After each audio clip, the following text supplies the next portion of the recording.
Last night, I put too much tomato paste in my pasta.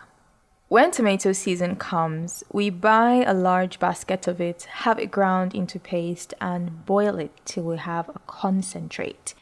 We store that in the freezer so we don't have to use pre-packed tomato paste.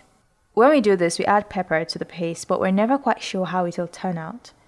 The last batch we processed was quite hot, but I didn't know that until I used the paste in my pasta last night. Not only was the meal too peppery, but the tomato was nearly overwhelming. Being the Yoruba woman that I am, I really don't mind pepper, but I could have had nicer pasta if I'd used only half or less of the paste that I used. Thinking about this, I couldn't help but ponder on how the availability of resources affects behavior. Yesterday and every other time my freezer was loaded with buckets of tomato paste, I would often use more tomato paste than necessary, and when I see that my stockpile is getting depleted, I try to use less.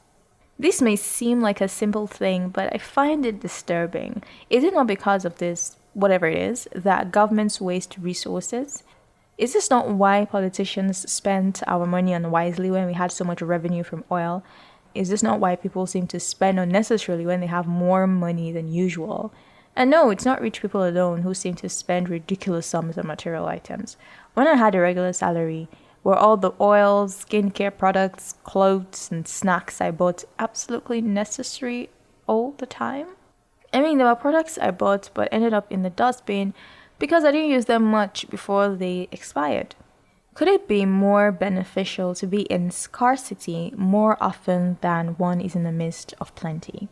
Maybe. Nobody wants to be poor, or at least most people don't. I don't. But the thing is, more people would rather have more than less, but is this really the best?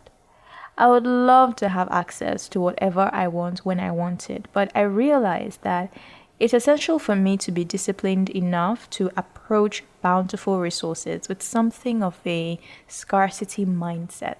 I don't have the right word for it, but I'm gunning for a mindset that isn't as extreme as a scarcity mindset, which can be a handicap. If I use tomato paste in the same amounts when it's plenty as I do when it's almost gone, the paste would last longer and I would save more money.